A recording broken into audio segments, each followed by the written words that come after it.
Если вы увлекаетесь видеоиграми, а особенно если это инди-игры, то почти со стопроцентной вероятностью вы знаете такой жанр, как рогалик. И нет, речь здесь не о кондитерском изделии из сдобного теста, а об адаптации англоязычного термина roguelike. Ну вы знаете, тот самый тип игр с процедурно генерируемыми локациями, благодаря чему вы никогда не пройдете один и тот же уровень дважды, перманентной смертью, после которой приходится проходить игру с самого начала без единого предмета. Название этого жанра уже настолько укоренилось в головах геймеров, что ни у кого не вызывает вопросов. Вот только если задуматься над ним чуть глубже, то сама собой напрашивается аналогия с другим жанром — Souls-like. И если с последним все понятно, это игры, похожие на Dark Souls, Souls-like, то в случае с Roguelike получается, что это игры, похожие на некую Рогью? А что это вообще за игра такая, и какие именно ее механики стали основой этого жанра? А за этим скрывается довольно интересная история о том, как породить целый огромный жанр и при этом остаться практически в безвестности. Меня зовут Мистер Укулео, и сегодня я расскажу вам про игру Рогью. Для начала давайте обсудим слона в комнате. Игра Рогью старая. Очень старая. Старше подавляющего большинства моих зрителей, про меня самого я вообще молчу. Вышла эта игра в 1980 году. Чтобы вы примерно поняли, насколько это было давно, только спустя 5 лет вышла первая версия Тетриса на EVM Electronica 60, и только спустя год особо никому неизвестная тогда компания Nintendo выпустит игру Donkey Kong, заявив о себе на весь мир. Поэтому неудивительно, что некоторые решения в Рогью для сегодняшнего игрока выглядят странными и, как бы я ни ненавидел этого слова по отношению к видеоиграм, устаревшими. И хотя я буду критиковать некоторые геймдизайнерские решения этой игры, держите в голове, что разработчикам было буквально не на что опираться, так как они буквально являлись первопроходцами, а значит на полном серьезе ругать их, все равно, что высказывать недовольство тому неандертальцу, который впервые в истории смастерил колесо, что оно сделано слишком криво и неотесано. Название игры можно дословно перевести как «плут» или «бродяга», и этим она напрямую отсылает к одноименному классу в Dungeons & Dragons. Ну, вы знаете. Быстрый, резкий, скрытный и незаметный, порхающий на крыльях ночи герой в темном плаще, орудующий легким клинком и не оставляющий за собой никаких следов. Сразу в голове вырисовывается соответствующий образ, не так ли? Что ж, в этой игре главный герой, который и является этим самым Рогью, выглядит вот так. Ну а что вы хотели? Игры в ту пору весили пару байт, и разработчики выкручивались как могли. Есть чему поучиться, правда, разработчики четвертой Borderlands? Но, что правда, то правда. Ресурсы тогдашнего железа были максимально ограничены, так что визуальный стиль игры сегодня можно воссоздать в любом текстовом редакторе. Знаю, на сегодняшний день это выглядит не очень и даже может оттолкнуть некоторый пласт игроков, однако в таком визуале одновременно кроется и главное преимущество игры. Думаю, вы слышали поинт о том, что примитивный и упрощенный стиль старых видеоигр выглядит выигрышнее за счет того, что недостающие детали в них дорисовывает наше воображение. Так вот, в Рогью этот эффект выкручен на максимум. Графика и визуал в привычном понимании там просто отсутствуют, и вместо этого враги обозначаются буквами, золото знаком звездочки, а герой обозначается либо собакой, либо в более поздних версиях смайликом. Таким образом, не только личность, но и внешность героя может быть абсолютно любой, какой захочет игрок. Герой может быть любой расы, любого пола, любого роста, любого веса, он может быть хоть хтоническим щупальцем, и это будет являться истиной для того, кто в данный момент проходит игру. То же самое касается и всего остального: подземелья, врагов, предметов. В нынешних играх нам сразу показывают внешний вид персонажа на экране. Здесь же просто дают понимание того, кто именно перед нами: хоб-гоблин, кентавр, орк или еще что похуже, а остальное отдается на волю фантазии игрока. Это роднит прохождение Рогью, как ни странно, с прочтением книги, только в формате полноценной игры с настоящим геймплеем, и роднит гораздо сильнее, чем визуальные новеллы, где игра все делает за тебя, или текстовые квесты, которые только имитируют интерактивность. Но помимо этого, в игре реализованы прокачка персонажа с повышением уровня, процедурная генерация уровней врагов, ловушки, в которые можно упасть, комнаты в темноте с максимально ограниченным обзором, оружие и броня с разным уровнем, и все это, я напомню, в 80-м году. И вам может показаться, что раз в игре были реализованы такие прорывные для своего времени механики, то наверняка за созданием этой игры стояла огромная команда. Однако это далеко не так, ведь создана игра была двумя американскими студентами — Майклом Тоем и Гленном Вичманом, а затем доработана и выпущена с участием двух других — Кена Арнольда и Джона Лейна. Первоначальные разработчики, Майкл и Глен, познакомились в Калифорнийском университете Санта-Крус. Оба они с подросткового возраста увлекались компьютерными технологиями. Так, Майкл, выросший в семье физиков-ядерщиков, еще учась в старшей школе, собственноручно собрал себе компьютер, и это в 70-х годах. Неплохо. Глен Вичман же поступил в университет, чтобы начать карьеру разработчика игр, и собирался поступить на факультет геймдизайна, но, к сожалению, безуспешно, ведь такого факультета не существовало. Так что пришлось довольствоваться простым изучением компьютерных наук. И просто чтобы вы понимали, как это самоизучение было построено в те времена, в подвале университета стоял один компьютер, к которому было подключено несколько терминалов в компьютерном классе, и работать студентам приходилось непосредственно через них. Естественно, ни о каком графическом интерфейсе тогда не могло быть и речи, а любые взаимодействия происходили через текстовую консоль. Но даже тут студенты находили чем себя занять, и самым частым развлечением конкретно в случае Майкла и Глена стала игра с незамысловатым названием Adventure. Текстовый квест, в котором вам описывали ситуацию, вы вписывали в консоль действия, например, идти туда-то или сделать то-то. В ответ игра выдает вам последствия ваших действий, запрашивает следующее и так далее.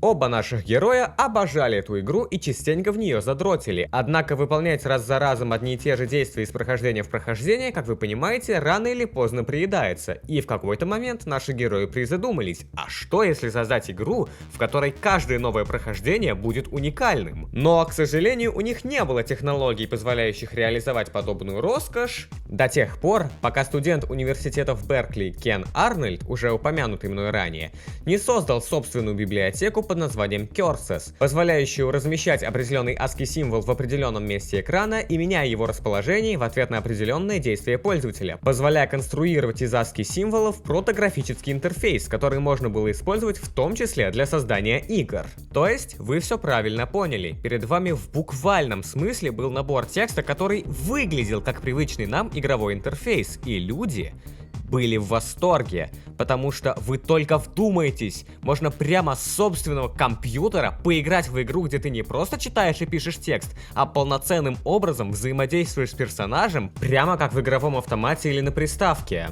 Но это мы забегаем вперед. Недолго думая, два наших героя решили с использованием данной технологии воплотить свою идею в жизнь и сделать такую игру, которая будет существенно отличаться от всего, что было тогда на рынке. Правда, была одна существенная загвоздка. Для того, чтобы взаимодействовать с этой библиотекой, необходимо было использовать язык C. И если Майкл знал этот язык на довольно неплохом уровне, то Глен тогда только-только выучил Basic, и изучать C ему пришлось прямо в процессе работы над игрой, наблюдая за действиями Майкла. И знаете, как человек, который учится на программиста и периодически работает в команде, хочется отметить, какая же жиза! Я сам лично неоднократно сталкивался с подобной ситуацией, когда приходится изучать новый для себя инструмент и прям параллельно пилить на нем требуемый продукт с божьей помощью, не вылезая со Stack Overflow и документации. Так что во мне эта ситуация во время создания Rogue отзывается по-особенному. Но мы отвлеклись. Учитывая обстоятельства, которые я описал выше, обязанности распределились следующим образом. Глен занимался дизайном и проработкой того, как будет выглядеть игровой мир. Кроме того, именно он придумал название для игры Rogue. А по части программирования выполнял скорее вспомогательную роль. В то время как Майкл воплощал их идеи в жизнь с помощью строчек кода. Основополагающей механикой для Rogue стали, разумеется, генерируемые локации. Однако довольно быстро друзья пришли к мысли, что в случае, если уровни будут генерироваться на 100% рандомно, то почти в большинстве случаев игра станет буквально непроходимой. Ведь что будет мешать ей, например, заполнить всю комнату врагами, или полностью забаррикадировать выход, или, например, сделать локацию, состоящую целиком из тупиков. Так что уровни в игре генерируются не просто по рандому, а следуя определенным условиям и правилам. Именно поэтому локации в рогаликах называют генерируемыми именно процедурно, а не просто рандомно. Кроме того, разработчики значительно переработали такой элемент, как поражение игрока. Как вы знаете, в большинстве старых игр после наступления Game Over игроку приходилось начинать с самого начала, полностью с нуля. Однако до Game Over у игрока всегда была возможность выбрать Continue и продолжить с последней локации, на которую зашел игрок, пусть зачастую без прокачки. В Rogue же, в случае смерти, игрок всегда стартует с самого нуля, теряет все найденные предметы, а все характеристики сбрасываются к нулю. Никаких точек сохранения, никакого сохранения прогресса, смерть перманентна, что заставляло игрока продумывать каждый свой шаг и тщательно анализировать свои действия. Все это вкупе создало основную философию жанра. Для того, чтобы совладать со всеми тонкостями этой игры и полностью пройти ее, необходимо не выучить наизусть маршрут с расположением всех врагов и предметов, а полноценно освоить механики, запомнить паттерны поведения самой игры и действовать по ситуации. Но, к сожалению, игра вышла слишком рано, чтобы в полной мере реализовать эту философию. Боевая система здесь взята из ДНД, то есть удары героя по противнику и наоборот решаются чистым рандомом. Можно нанести критический удар, а можно пропустить удар и не нанести ничего. А помимо этого, эта игра еще и РПГ. Ведь за убийство врагов вам начисляют опыт, в зависимости от которого у героя повышается уровень, увеличивая его здоровье. Врагов здесь 26 на каждую букву латинского алфавита, начиная от вполне стандартных для игровых подземелий летучих мышей, змей, орков, хобгоблинов и драконов и заканчивая непонятно взявшимися откуда кестралами, кто бы это ни был, медузами и... Эму? Ну, не будем осуждать создателей. В конце концов, тогда еще не было ДНД-СУ, и найти органичных противников было непросто. При этом враги еще и имеют свои особенности. Некоторые могут хилиться, другие в качестве атаки снимают вашу броню, третьи могут летать, а четвертые воруют ваше золото. Кстати, найденное золото, к сожалению, нигде нельзя потратить. Я думал, что в какой-то момент мы найдем торговца, у которого сможем купить амуницию, но нет, это просто плюс очки. Но кроме золота, находить по локациям можно еще и оружие, свитки, зелья, броню и в некоторых случаях даже ловушки, в которых можно либо застрять, либо провалиться в мини-подземелье. Правда, что делает конкретное зелье или свиток, непонятно, и создатели добавили в игру специальный свиток, прочитав который вы можете идентифицировать предмет с инвентаря, чтобы у вас напрямую отображалось, на что влияет тот или иной объект. При этом сам свиток также необходимо идентифицировать методом проб и ошибок. Но помимо этого, разработчики добавили в игру механику голода. Вы можете подбирать разбросанную по уровню еду, и периодически у вас будет наступать чувство голода, из-за которого вы будете замедляться и периодически падать в обморок, и от которого можно избавиться, эту самую еду съев. Да, Рогью предвидел еще и Don't Starve. А еще и у врагов здоровье определяется буквально броском костей, также вдохновившись ДНД. И вот все, что я здесь вам рассказал, держите в голове, что все это было разработано, я напомню, в 1980 году с использованием одной библиотеки. В том году пиком игровых технологий считался вышедший в тот же год Pac-Man, и я совершенно не собираюсь ругать Pac-Man, вы не подумайте. Но просто сравните список основных механик в Pac-Man и в Rogue. При этом первый стал неотъемлемой частью поп-культуры и одним из основных символов видеоигр, а про вторую вы, скорее всего, узнали только из этого ролика. Этому есть одно простое объяснение. У Пакмана было собственное лицо, собственная внешность, более-менее узнаваемые персонажи, в то время как Рогью... Ну, вы сами все видите. Дело в том, что Pac-Man, как и другие AAA-гиганты того времени, создавался для игровых автоматов.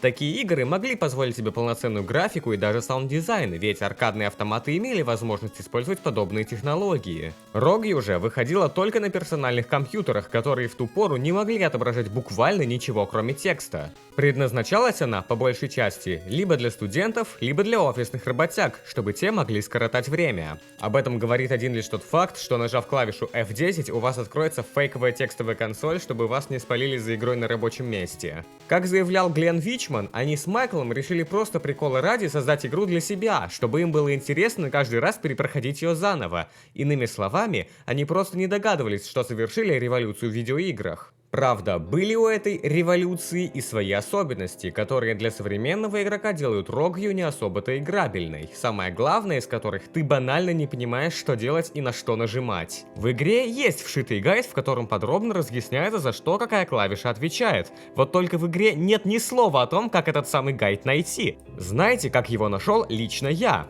Я на рандом тыкал клавиши, пытаясь понять, как перейти на следующий уровень, и в порыве отчаяния нажал на кнопку F1, из-за чего у меня на экране отобразился список доступных команд. Однако проблемы на этом не закончились. Среди этого огромного списка нужно вычленить нужные.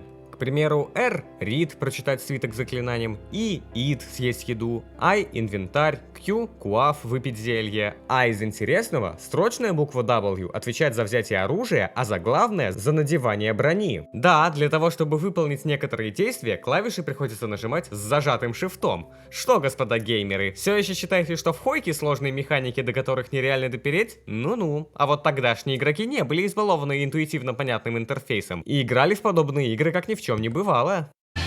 Но сейчас не об этом. Когда Глен и Майкл сделали полноценную играбельную версию Рогью, тогда еще без некоторых особенностей, например, на тот момент в игре даже не было брони, они показали ее парочке своих университетских друзей, поиграли в нее сами, ведь та давала новые приключения каждый раз и могла удивлять даже самих разработчиков. И этим дело и ограничилось, после чего Майкл Той, главный программист Рогью, перешел в Калифорнийский университет в Беркли, где познакомился лично с Кеном Арнольдом, создателем библиотеки Curses, с помощью которой был создан Рогью. Чтобы вы примерно понимали, представьте, что вы пилите потихоньку свою игру на Unity, а потом к вашей разработке подключаются лично разработчики движка. Вместе с Кеном Арнольдом Майкл продолжил разрабатывать Рогью. Какое-то время Глен, оставшийся в Санта-Крусе, продолжал параллельно разрабатывать свою версию, но в итоге полностью оставил этот проект Майклу и Кену, и те в итоге отполировали игру до идеала. В то время основной операционной системой на всех компах была Unix. Ни о каком MS-DOS, не говоря уже о Linux, Mac или, прости господи, Windows, не шло и речи. И университет в Беркли, в который поступил Майкл, в какой-то момент выпустил собственную версию данной системы под названием Berkeley Standard Distribution, довольно популярную среди университетов и офисов. И когда университет подготовил новую сборку этой системы, в ее состав включили... Да, вы все правильно поняли, Рогью. Таким образом, игра попала на 1000 университетских компьютеров по всему миру. Стоит ли говорить, что имея полноценный визуал, чем на тот момент могли похвастаться буквально единицы из игр, идущих на ПК, и то, чего раньше вообще никто не видел. Каждый раз вы проходили полностью новую игру, которая при каждом прохождении предлагала игроку новый опыт. Для тогдашних геймеров это был просто взрыв мозга. Так вот, стоит ли говорить, что игра стала хитом? Думаю, крайне сложно было найти университет, в котором ни разу не запускалась Рогью. Студенты задротили в нее на скучных парах, на перерывах. Не удивлюсь, если даже некоторые преподаватели не могли удержаться от соблазна сыграть пару траев. Что же делали разработчики Майкл, Кен и Глен с внезапно свалившейся на них славой? Ну, как вам сказать? Ее не было. Очевидно, что у них не было возможности как-то встроить свои имена в игру, чтобы обеспечить себе узнаваемость, а про финансовую сторону я вообще молчу. Зато это была неплохая работа для портфолио, и вскоре Глен и Майкл решили начать полноценно продвигаться в мире IT, бросили универ, база, и параллельно друг с другом начали развиваться в карьере. Глен устроился в стартап в Силиконовой долине, а Майкл переехал в Италию и устроился в компанию Olivetti, производившую различную электронику. Там он познакомился с Джоном Лейном, вместе с которым портировал Рогью с Unix на IBM ПК, крайне популярную на тот момент модель компьютера. Затем Майкл портировал игру и на свежую тогда macOS, тогда еще Macintosh. В этот момент к разработке вернулся Глен и помог с дизайном в обмен на поддержанный Mac. А затем Джон и Майкл заключили контракт с компанией Epix, взявшей на себя маркетинг и выпуск игры на MS-DOS, что обеспечило игре еще большую популярность. И вот вопрос, так почему же, несмотря на такую бешеную популярность в студенческой и не только среде, игра так и не возымела известности в широких кругах? Ну, по поводу внешнего вида игры, а точнее его отсутствия, у игры буквально нет ни узнаваемых героев, ни дизайна, я уже сказал. Но также проблема заключается в том, что игра так и осталась заточена чисто под компьютеры, ведь с таким количеством команд ее невозможно было адаптировать ни под одну консоль. А пользовался компьютерами крайне узкий контингент в лице тех же студентов или офисных работяг. И то большинство из них не имело домашнего ПК и вместо этого использовали те, что стояли у них в офисе или в кампусе. Это сейчас ПК бояр гораздо больше, чем консольщиков, ведь у каждого второго дома есть собственный ПК или хотя бы ноутбук. А тогда единственным способом пробиться в массы и вписать себя в ряды мастодонтов можно было только ориентируясь на широкий круг лиц, на тех же консолях или аркадных автоматах. Прибавьте к этому тот факт, что никакой графики в игре не было, буквально это просто набор текста, меняющийся в зависимости от нажатия соответствующих клавиш, и вы поймете, почему Рогью так и не получила широкого распространения. И так бы Рогью и осталась пылиться на задворках истории, чтобы ее откапывали только безумные гики вроде меня и поражались технологическим возможностям, которые она могла предоставить пользователю в настолько далекую эру. Однако довольно скоро энтузиасты начали клепать свои версии игры и стали появляться другие игры, использующие основы, заложенные Рогью, названия которых вам ни о чем не скажут. Постепенно в такие игры завезли графику и звуки, большинство использовало вид сверху, как в The Legend of Zelda, но жанр так и остался нишевым, ведь кому нужны игры, где невозможно выучить оптимальный маршрут? Игр в этом жанре появлялось достаточно, некоторые даже имели некий успех, но все это было не то, и это продолжалось до 2011 года.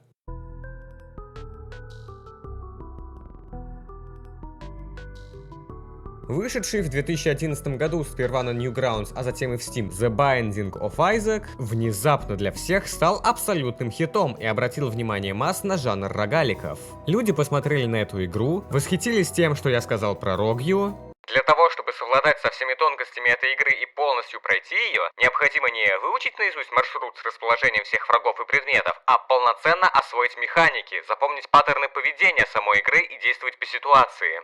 И после этого, как и в 80-х, люди начали массово вдохновляться этой игрой и создавать свои на основе ее механик. Но поскольку тогда уже были не 80-е, создавать клон буквально один в один стало, во-первых, некрасиво, а во-вторых, незаконно. Так что новосозданные рогалики стали добавлять свои особенности и стали довольно радикальным образом отличаться друг от друга. Спеланки, Dead Cells, Slay the Spire, Hades, Risk of Rain, Noita, Enter the Gungeon, Scarlet May... плохой пример. Эти игры потом вдохновили других разработчиков, и таким образом жанр roguelike на сегодняшний день является одним из самых популярных. Уверен, среди ваших любимых игр точно затесалась парочка рогаликов. А стоит за всем этим одна малоизвестная игра из 80-го года, в которой нет ни узнаваемого героя, ни захватывающих сражений, оставшаяся буквально в тени и вместо уважаемого и авторитетного отца, ставшая для жанра скорее серым кардиналом, до которого дойти могут только самые преданные фанаты жанра, или вернее сказать только безумцы, которые любят копаться в пыльных закромах истории видеоигр. К таким людям я точно отношу себя, а также лично тебя, дорогой мой зритель, раз ты досмотрел аж до этого момента. И сам тот факт, что я могу рассказать о таком нишевом явлении и моему рассказу будут внимать люди, которым также не безразлична подобная тема, необычайным образом греет мне душу и сердце. И я невероятно благодарен всем и каждому, что несмотря на все преграды в виде удаления канала и не только, вы все еще остаетесь со мной. С наступившим вас Новым годом, дорогие друзья, и всего самого наилучшего. Меня зовут Мистер Укулео, и я не прощаюсь.